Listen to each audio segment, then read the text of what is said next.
Oke, jadi hari ini kita akan membahas 1000 soal TOEFL ya, tapi nanti nggak langsung semuanya ya, 10 hari kamu nonton kan ya. Jadi nanti akan dibagi menjadi part-part gitu ya. Jadi ada part 1, part 2, part 3, part 4, 4, 4, 4, terus 4 semuanya sampai 1000, pokok 1000 soal. Mulai dari nomor 13 ini. Kira-kira jawabannya apa yang tepat, kita analisa dulu ya. Di sini ada yang namanya subjeknya, dan di sini juga sudah ada verb-nya. Terus di sini juga ada verb, berarti ada 2 verb gitu ya. Nah, ketika kamu menemukan yang namanya 2 verb di dalam sebuah soal, maka nanti kita butuh yang namanya conjunction ya. Ingat, butuh conjunction. From itu preposition, dia bukan conjunction. Is, from ada verb lagi, terus preposisi kita butuh conjunction, tidak butuh preposisi gitu ya. Charlie gimana? Kalau Charlie ini is which? Ya bener sih, which bisa jadi conjunction ya. Kalau kamu tambahin verb lagi ya kita butuh conjunction lagi gitu kan ya. Berarti salah Charlie ini. Berarti jawabannya adalah delta. From which, dimana dia adalah conjunction dari yang namanya adjective clause. Berarti jawabannya delta ya. Oke, untuk nomor selanjutnya di sini kalau kamu lihat di sini ada appear sebagai kata kerjanya. Kemudian ada does kata kerja, is juga kata kerja gitu ya. Nah, terus does-nya ini miliknya then, berarti kita punya 2 kata kerja. Karena kita punya 2 kata kerja, berarti kita butuh apa? Butuh yang namanya conjunction. Yang nggak ada conjunctionnya eliminasi aja. Alpha maka kita eliminasi aja. Nah, berarti antara B, C, dan juga D. Kita analisa bareng ya di sini. Menjawab bravo ini ada kemungkinan benar ya. Berarti nanti that sampai overhead ini nanti akan menjadi posisi subjek. Loh, emang bisa? Bisa. Subjek itu bisa diisi yang namanya noun clause, di mana polanya adalah conjunction, subject, dan juga verb. Ini nanti akan menjadi subjek ya, conjunctionnya that, subjeknya moon, verbnya adalah appears. Ini masih nyambung ya, secara pemaknaan juga nyambung. Sekarang coba kita bahas yang Charlie di sini ya. Charlie kalau kita masukkan di sini, kan pemaknanya adalah kapan bulan nampak lebih besar adalah ilusi dari optik. Kan nggak nyambung, masa kapan sih? Yang lebih enaknya kan pemaknanya adalah bahwa bulan nampak lebih besar itu adalah ilusi optik kan gitu kan. Maka pemaknanya lebih enak yang bravo. Berarti jawabannya masih bravo ya. Terus kita analisa yang delta ya. The moon ini nanti akan menjadi head-nya gitu ya. Dimana ini conjunction-nya dan ini adalah verb-nya. Is-nya ini subjeknya nanti adalah the moon. Kan secara grammar nggak masalah. Coba kita pemaknai ya. Kalau adjective clause itu kamu hapus, itu kan nggak apa-apa, nggak masalah gitu ya. Coba kita hapus ya. Nah, maka artinya adalah bulan adalah optical illusion. Bulan adalah ilusi optik. Masa bulan adalah ilusi optik gitu kan ya? Berarti nggak nyambung dong secara pemaknaan juga yang delta ini kan. Jadi jawabannya yang benar adalah yang bravo. Bahwa bulan nampak lebih besar adalah ilusi optik. Itu yang lebih enak daripada bulan adalah ilusi optik atau kapan bulan nampak lebih besar adalah ilusi optik. Nggak nyambung ya? Oke, jadi jawabannya adalah yang bravo. Selanjutnya nomor 15 ini kalau kamu lihat clue-nya di sini ada kata this could be cause. Di sini ada verb-nya dan di sini kalau kamu lihat nggak ada verb-nya tetapi verb-nya ada di pilihan jawabannya gitu ya. Nah, teman-teman semuanya ketika ada 2 verb dan ini sudah lengkap dan ternyata tidak ada tambahan conjunction berarti ini namanya adalah pola peringkasan. Pola peringkasan dari apa? Pola peringkasan dari yang namanya conditional sentence. Taunya dari mana nih? Karena di sini ada subjek, anggap aja ini subjek ya. Terus verb-nya kan nggak ada nih. Berarti verb-nya akan menempati posisi di sini gitu ya. Berarti ini adalah yang namanya omitting conditional sentence. Nah, tipe berapa kamu harus menentukan? Karena di sini ada pakai could gitu ya. Maka ini adalah tipe 2. Tipe 2 itu nanti kalau menggunakan to be, maka apapun subjeknya menggunakan yang namanya were. Maka jawaban yang tepat di sini adalah were. Jadi, were there to be an outbreak gitu. Kenapa nggak jawab bravo aja? Kalau jawab bravo nanti double dong. Di sini ada they. Kalau jawab Charlie gimana? Kalau jawab Charlie nanti juga double ya. Ada there, terus ada there. Delta juga sama. Ada they juga. Berarti benar ya jawabannya alpha. Emang kalau dia omitting terus asal muasalnya gimana? Asal muasalnya gini kalimat ini. Jadinya adalah if there were to be bla bla bla bla gitu ya. Nah, di sini if-nya hilang, were-nya ini ditarik ke depan, diinversi jadi were there bla bla bla bla gitu. Berarti jawabannya yang alpha. Nomor 16 nih gampang banget ya. The North Platte River ini subjek berarti butuh kata kerja. River kan tunggal ya, karena tunggal berarti kata kerjanya adalah verb STS gitu kan ya. Alpha salah ya, karena nanti double subject, karena double subject itu nggak boleh dalam soal-soal TOEFL atau bahasa Inggris ya. Bravo, benar. Kalau Charlie kenapa salah? Karena verb ing tanpa to be, seperti yang saya bilang tadi bahwa kita butuh kata kerja, tetapi Charlie ini bukan kata kerja, maka salah dong.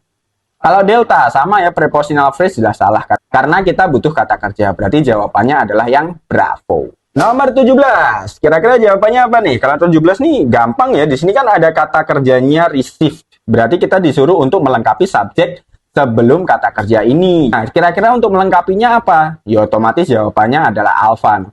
Kota dari Biloxi mendapatkan namanya, kan gitu toh.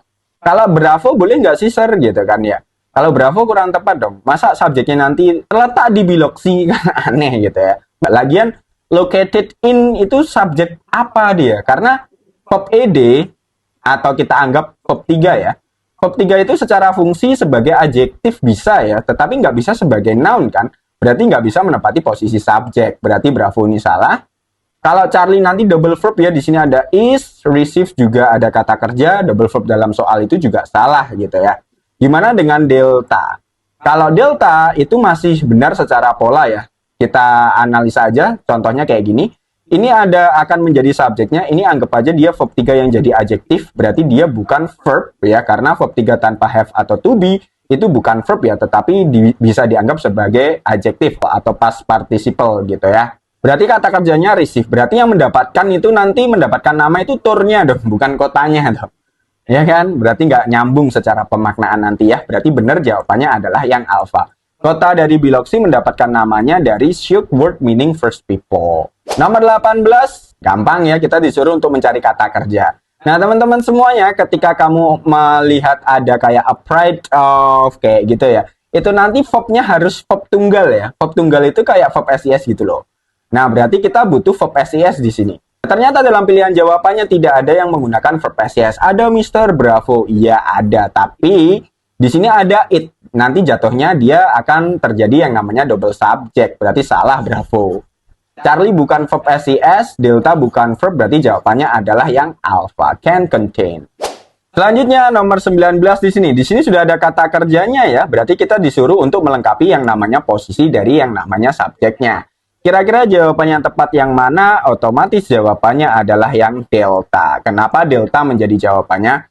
Coba kamu letakkan the di sini. The tea plant are small. Berarti subjeknya adalah plant. Plant itu kan tunggal ya. Masa ketemunya are? Jelas salah dong.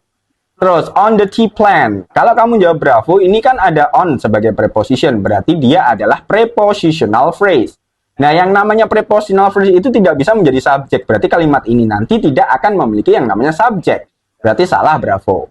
Gimana dengan Charlie? Having flowers the tea plant. Kalau kamu lihat di sini Charlie kan pakai gerund ya. Gerund bisa jadi yang namanya subjek. Tetapi dalam hitungannya gerund, kalau gerundnya satu, maka verbnya harus verb tunggal ya. Seharusnya yang menggunakan is dong. Selain itu, di sini having flowers dan the tea plant akan ada dua objek. Nah, have itu bukan salah satu anggota dari the transitive verb. Dimana kalau di transitive verb itu boleh ada dua objek. Nah, have itu bukan salah satu dari anggota di transitive verb sehingga dia tidak bisa memiliki dua objek. Nah, maka Charlie ini salah dong. Berarti jawabannya adalah delta. Di mana subjeknya nanti flowers yang dihitung ya, terus R-nya ini merujuk ke flowers. Jamak, bener kan ya? Ya, berarti delta.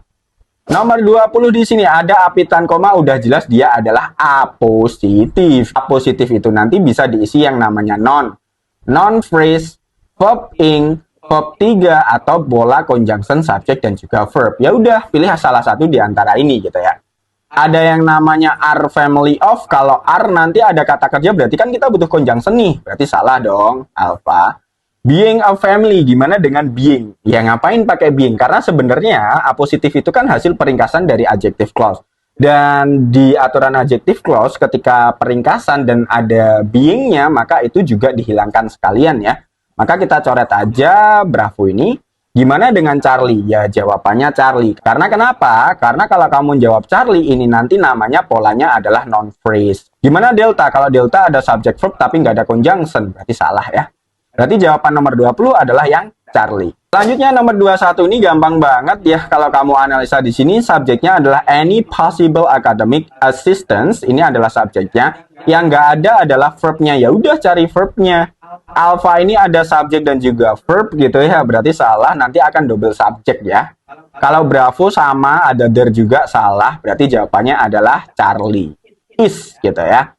Loh, to be itu apakah verb? Ya, to be itu adalah verb ya. Kalau os nanti dia preposition dong. Jadi salah, no. Kita kan butuh yang namanya verb. Terus, nomor 22 ini gampang. Subjeknya Henry Adams. Ini seharusnya born in Boston ya. Bukan bom. Masa bom sih?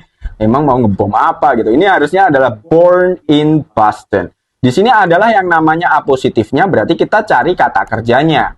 Alpha kata kerja, oke kita keep dulu. Kalau Bravo di sini ada became, ada kata kerja gitu kan ya. Tapi ada and menghubungkan hal-hal yang setara. Berarti nanti kita butuh kata kerja lagi dong. Berarti salah ya. Kalau Charlie gimana? Double subjek, kan sudah ada subjeknya Henry Adams. Gimana dengan delta? Delta di sini ada and menghubungkan hal yang setara. Di sini ada subjek dan juga verb. Berarti nanti kita butuh subjek verb lagi kebanyakan nanti ya. Berarti delta salah ya. Berarti jawabannya adalah alpha.